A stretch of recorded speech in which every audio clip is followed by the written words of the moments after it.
Hi all, അസ്സലാമു അലൈക്കും, നമസ്കാരം. അപ്പോൾ ഇന്ന് ഞാൻ വന്നിട്ടുള്ളത് മട്ടൻ ചോപ്സിൻ്റെ റെസിപ്പിയും കൊണ്ടാണ് കേട്ടോ. അപ്പോൾ ബക്രീദൊക്കെ അല്ലേ വരാൻ പോകുന്നത്. അപ്പോൾ നമുക്ക് തയ്യാറാക്കാൻ പറ്റുന്ന ഒരു അടിപൊളി റെസിപ്പിയാണ്.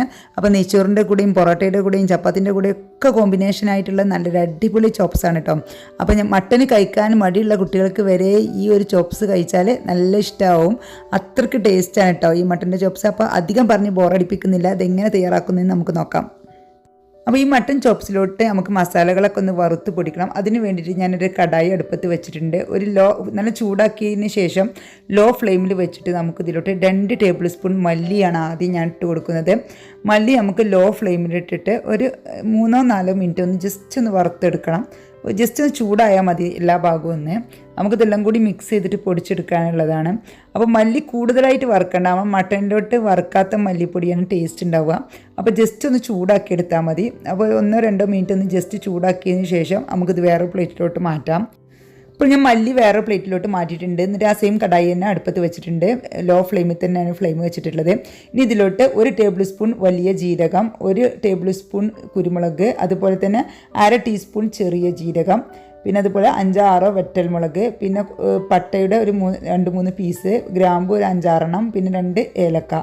ഇത്രയും സംഭവങ്ങൾ ഇട്ടിട്ട് നമുക്കൊന്നും കൂടി ചൂടാക്കിയെടുക്കാം. അപ്പോൾ ഇത് അത്യാവശ്യം ചൂടാവണം കേട്ടോ. ഇതൊരു 5-6 മിനിറ്റ് ഇട്ടിട്ട് നല്ല പോലെ ഒന്ന് ചൂടാക്കിയെടുക്കുക. ഈ ലോ ഫ്ലെയിമിലിട്ടിട്ട് തീ കൂട്ടി വെക്കാൻ പാടില്ല കേട്ടോ, കാരണം അത് കരിഞ്ഞു പോകും.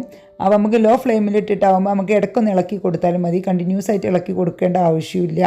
ഇടയ്ക്കൊന്ന് ഇളക്കി കൊടുക്കുക. എന്നിട്ടൊരു 5 മിനിറ്റ് കഴിഞ്ഞിട്ട് നമുക്കിതൊന്ന് മാറ്റി വെക്കാം. അതൊന്ന് തണുക്കട്ടെ. തണുത്തതിന് ശേഷം നമുക്ക് അത് പൊടിച്ചെടുക്കാം. ഇനി നമുക്കിത് തയ്യാറാക്കാൻ വേണ്ടിയിട്ട് ഒരു കുക്കറോ ഒരു പാനോ എന്തെങ്കിലും എടുക്കുക. അപ്പോൾ ഞാനിവിടെ MCയുടെ പാനാണ് എടുത്തിട്ടുള്ളത്. അപ്പോൾ ഇത് നമുക്ക് കുക്കറായിട്ട് യൂസ് ചെയ്യാൻ പറ്റും കേട്ടോ. അപ്പോൾ ഇതിൽ ചൂടാക്കിയതിന് ശേഷം നമുക്ക് ഇതിലോട്ട് വെളിച്ചെണ്ണ ഒഴിച്ച് കൊടുത്തിട്ടുണ്ട്. ഇനി വെളിച്ചെണ്ണ അല്ലാന്നുണ്ടെങ്കിൽ നിങ്ങൾക്ക് ഏതാണോ കുക്കിംഗ് ഓയിൽ നിങ്ങൾ ഉപയോഗിക്കുന്നത് ആ ഓയിൽ ഒഴിച്ച് കൊടുത്താലും മതി. എന്തായാലും ഒരു 2 ടേബിൾ സ്പൂൺ വരെ ഒഴിച്ച് കൊടുക്കാം. ഇനി ഓയിൽ ചൂടാകുന്ന സമയത്ത് നമുക്ക് ഇതിലോട്ട് ഒരു 1/4 ടീസ്പൂൺ ഉലുവ ഇട്ട് കൊടുക്കാം. ഉലുവയുടെ ഫ്ലേവർ ഇതിലോട്ട് നല്ലൊരു ഫ്ലേവർ ആട്ടോ. പക്ഷേ ഉലുവ കൂടി പോകാൻ പാടില്ല, ഒരു 1/4 ടീസ്പൂൺ തന്നെ മതിയാവും. ഇനി നമുക്ക് ഉലുവ ഒന്ന് പൊട്ടുന്ന സമയത്ത് നമുക്ക് ഇതിലോട്ട് കുറച്ച് സ്പൈസസ് ചേർത്ത് കൊടുക്കാം. ഗ്രാമ്പു, പട്ട, ഏലക്ക ആണ് ചേർത്ത് കൊടുക്കേണ്ടത്. ഒക്കെ ചെറിയ ചെറിയ പീസായിട്ട് കട്ട് ചെയ്തിട്ട് ഒന്ന് ഇട്ട് കൊടുത്താൽ മതി. ഇനി അതും കൂടി ഒന്ന് ചൂടായിട്ട് നല്ല ഒരു സ്മെല്ല് വരും.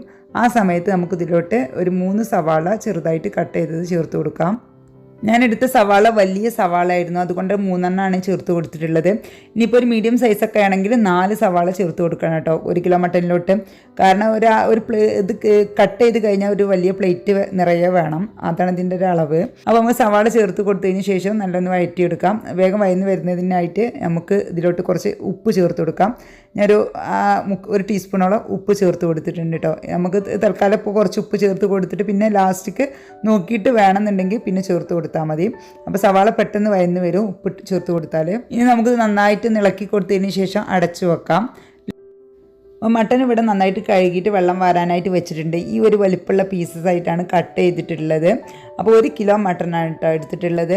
അപ്പോൾ മട്ടനൊക്കെ കഴുകി വാരി റെഡിയാക്കി വെച്ചപ്പോഴേക്കും നമ്മുടെ സവാള ഇവിടെ നന്നായിട്ട് വഴന്ന് വന്നിട്ടുണ്ട്. അപ്പോൾ ഞാൻ ഇത് തുറന്ന് നോക്കുന്നുണ്ട് കേട്ടോ.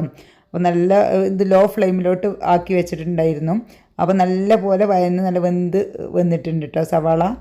ഇനി നമുക്ക് ഇതിലോട്ട് നമ്മൾ എടുത്ത് വെച്ച മട്ടൻ ഇട്ട് കൊടുക്കാം ഈ സവാളയിലോട്ട്. എന്നിട്ട് നല്ല പോലെ ഒന്ന് വഴറ്റി കൊടുക്കാം. സവാള മട്ടനിലോട്ട് എല്ലാ ഭാഗത്തോട്ടും എത്തുന്ന രീതിയിൽ ഒന്ന് ജസ്റ്റ് മിക്സ് ചെയ്ത് കൊടുക്കാം. നല്ലപോലെ മിക്സ് ചെയ്തതിന് ശേഷം നമുക്കൊരു 3 മിനിറ്റ് ഒന്ന് അടച്ചു വെക്കാം. അതിനുശേഷം തുറന്നിട്ട് നമുക്ക് ഇതിലോട്ട് ഇഞ്ചി വെളുത്തുള്ളി പേസ്റ്റാണ് ചേർത്ത് കൊടുക്കേണ്ടത്. ഒരു 2 ടേബിൾ സ്പൂൺ ഇഞ്ചി വെളുത്തുള്ളി പേസ്റ്റ് ഇതിലോട്ട് ചേർത്ത് കൊടുത്തിട്ട് ഒന്നും കൂടി ഇളക്കി കൊടുക്കാം. ഇളക്കി കൊടുത്തിട്ട് ഇഞ്ചി വെളുത്തുള്ളി പേസ്റ്റ് എല്ലാ ഭാഗത്തോട്ടും എത്തുന്ന രീതിയിൽ നന്നായിട്ടൊന്ന് മിക്സ് ചെയ്തെടുക്കണം കേട്ടോ. അപ്പോൾ ഇഞ്ചി വെളുത്തുള്ളിയുടെ പച്ചമണം ഒന്ന് മാറിയതിന് ശേഷം നമുക്കിതിലോട്ട് മസാലപ്പൊടികൾ ആഡ് ചെയ്യാം. ആദ്യം ഞാൻ ചേർക്കുന്നത് 3/4 ടീസ്പൂണോളം മഞ്ഞൾപ്പൊടിയാണ്. അതിനുശേഷം നമുക്കിതിലോട്ട് കുറച്ച് കുരുമുളക് പൊടിയും അതുപോലെ തന്നെ കുറച്ച് ഗരം മസാല പൗഡറും കൂടി ആഡ് ചെയ്യാം. കൂടുതൽ വേണ്ട. ഒരു 1/2 ടീസ്പൂൺ കുരുമുളക് പൊടിയും 1/4 ടീസ്പൂൺ ഗരം മസാല പൗഡറും ചേർത്ത് കൊടുത്താൽ മതി. ഇപ്പോൾ ഇനി നമുക്ക് ലാസ്റ്റിക്ക് മറ്റേ മസാലപ്പൊടികളൊക്കെ ആഡ് ചെയ്യാനുള്ളതാണ്. അപ്പോൾ ഇപ്പോൾ ഈ മട്ടനിലോട്ടൊരു ഫ്ലേവർ പിടിക്കാൻ വേണ്ടിയിട്ട് മാത്രമാണ് നമ്മൾ ചേർത്ത് കൊടുക്കുന്നത്. ഇനി നമുക്ക് ഇതിലോട്ട് വേണ്ടത് തക്കാളിയാണ്. 2 തക്കാളി ചെറുതായിട്ട് കട്ട് ചെയ്തതും അതുപോലെ തന്നെ 1 പച്ചമുളക് ചെറുതായിട്ട് കട്ട് ചെയ്തതും കൂടിയാണ് ഞാൻ ഇപ്പോൾ ചേർത്ത് കൊടുത്തിട്ടുള്ളത്. അതും കൂടി ചേർത്ത് കൊടുത്തതിന് ശേഷം നന്നായിട്ടൊന്ന് മിക്സ് ചെയ്തെടുക്കുക. അതിന് ശേഷം നമുക്ക് ഉപ്പൊക്കെ ഒന്ന് നോക്കുക. ഉപ്പ് കുറവാണെങ്കിൽ ഈ ഒരു സമയത്ത് നമുക്ക് ആവശ്യത്തിനുള്ള ഉപ്പ് ചേർത്ത് കൊടുക്കണം. കാരണം നമ്മൾ സവാള വഴറ്റുന്ന സമയത്ത് കുറച്ച് ഉപ്പിട്ട് കൊടുത്തതായിരുന്നു. അപ്പോൾ നോക്കിയിട്ട് വേണം ഇട്ട് കൊടുക്കാൻ കേട്ടോ. അപ്പോൾ കുറവിനനുസരിച്ച് ചേർത്ത് ഉപ്പ് പാകാക്കിയതിന് ശേഷം നമുക്കിതിലോട്ട് ഇനി വറ്റൽമുളക് ക്രഷ് ചെയ്തതാണ് ഇട്ട് കൊടുക്കേണ്ടത്. ഒരു 3/4 ടീസ്പൂൺ മുതൽ 1 ടീസ്പൂൺ വരെ വറ്റൽമുളക് ക്രഷ് ചെയ്തത് ചേർത്ത് കൊടുക്കാം. ചേർത്ത് കൊടുത്തതിന് ശേഷം നമുക്കിത് നന്നായിട്ടൊന്ന് മിക്സ് ചെയ്തിട്ട് നമുക്കിതൊന്ന് അടച്ച് വെച്ചിട്ട് കുക്ക് ചെയ്യാം. നിങ്ങൾക്ക് പാനിൽ വെച്ചിട്ട് കുക്ക് ചെയ്യണമെങ്കിൽ അങ്ങനെ ചെയ്യാം, അല്ലെങ്കിൽ കുക്കറിൽ കുക്ക് ചെയ്യണമെങ്കിൽ അങ്ങനെ ചെയ്യാം. അതൊക്കെ നിങ്ങളുടെ ഇഷ്ടത്തിനനുസരിച്ച് മട്ടൻ്റെ മൂപ്പിനനുസരിച്ചൊക്കെ ചെയ്യാം. ഞാനിപ്പോൾ ഇത് കുക്കറിൻ്റെ ഇതാണ് വെക്കുന്നത്. അപ്പോൾ ഇത് ഏകദേശം ഒരു 10 മിനിറ്റ് കുക്കറിൽ വെക്കുന്നുണ്ട് കേട്ടോ. ആ സമയം കൊണ്ട് ഇതിലോട്ട് കുറച്ച് ഇഞ്ചി ചെറുതായിട്ട് നീളത്തിൽ കട്ട് ചെയ്ത് വെച്ചിട്ടുണ്ട്, 2 പച്ചമുളക്, അതുപോലെ മല്ലിയില ചെറുതായിട്ട് കട്ട് ചെയ്തത്, കുറച്ച് കറിവേപ്പില, അതൊക്കെ റെഡിയാക്കി വെച്ചിട്ടുണ്ട് കേട്ടോ ഇവിടെ ആ ഒരു സമയം കൊണ്ട്. അപ്പോഴേക്കും നമ്മളെ മട്ടൻ നന്നായിട്ട് വെന്ത് വന്നിട്ടുണ്ട്. അപ്പോൾ ഇനി നമുക്ക് ഇത് വീണ്ടും ഫ്ലെയിം ഓൺ ചെയ്തിട്ട് ഞാൻ ഇതിലോട്ട് ഒരു 2 ടീസ്പൂണോളം കാശ്മീരി ചില്ലി പൗഡർ ചേർത്ത് കൊടുക്കുന്നുണ്ട്. നല്ലൊരു കളറൊക്കെ കിട്ടാൻ വേണ്ടിയിട്ടാണ് കേട്ടോ കാശ്മീരി ചില്ലി പൗഡർ ചേർത്ത് കൊടുക്കുന്നത്. അതുപോലെ തന്നെ നമ്മൾ ആദ്യം വറുത്ത് വെച്ചിട്ടുണ്ടായിരുന്നല്ലോ ആ മസാല ചൂടാറിയതിന് ശേഷം നല്ലപോലെ ഒന്ന് ഗ്രൈൻഡറിൽ ഇട്ട് പൊടിച്ചിട്ട് അതും കൂടി ചേർത്ത് കൊടുക്കുന്നുണ്ട്. അത് മുഴുവനായിട്ട് ചേർത്ത് കൊടുക്കുന്നുണ്ട് കേട്ടോ. പിന്നെ ബാക്കി എടുത്ത് വെച്ചിട്ടൊന്നുമില്ല, കാരണം 1 കിലോ മട്ടനിലോട്ട് വേണ്ട മസാലകളാണ് ഞാൻ പൊടിച്ചിട്ടുണ്ടായിരുന്നത്. അപ്പോൾ അതും കൂടി ഇതിലോട്ട് ചേർത്ത് കൊടുത്തിട്ട് നന്നായിട്ടൊന്ന് മിക്സ് ചെയ്ത് കൊടുക്കാം. ആ ഒരു മസാലയും കൂടി ചേർക്കുമ്പോഴാണ് നമ്മുടെ മട്ടൻ ചോപ്സിൻ്റെ നല്ല കറക്റ്റ് ടേസ്റ്റ് കിട്ടും കേട്ടോ. നല്ലൊരു ടേസ്റ്റുള്ളൊരു മട്ടൻ ചോപ്സാണ് കേട്ടോ. അപ്പോൾ ഇതിപ്പോൾ നല്ലപോലെ തിളക്കെ വന്നിട്ടുണ്ട്, മട്ടനൊക്കെ നന്നായിട്ട് വെന്തിട്ടുണ്ട് കേട്ടോ. ഏകദേശം ഒരു 2 വിസിലാണ് വന്നിട്ടുണ്ടായിരുന്നത്. ഇനി നമുക്ക് ഇതിലോട്ട് നമ്മൾ എടുത്ത് വെച്ച ഇഞ്ചി ചെറുതായിട്ട് കട്ട് ചെയ്തതും, അതുപോലെ തന്നെ ആ ഒരു പച്ചമുളക് 2 പച്ചമുളക് മുഴുവനോടെ ഇട്ട് കൊടുത്തിട്ടുണ്ട്, കട്ട് ചെയ്തിട്ടല്ല മുഴുവനോടെ ഇട്ട് കൊടുത്തിട്ടുള്ളത്. അതുപോലെ തന്നെ ആ കറിവേപ്പിലയും കൂടി ഞാൻ ചേർത്ത് കൊടുത്തിട്ടുണ്ട്. മല്ലിയില ചേർത്ത് കൊടുത്തിട്ടില്ല കേട്ടോ. അപ്പോൾ മല്ലിയില നമുക്ക് ലാസ്റ്റ് ചേർത്ത് കൊടുത്താൽ മതി. ഇനി നമുക്ക് ഇതിലോട്ട് 1/4 കപ്പ് തൈരാണ് വേണ്ടത്.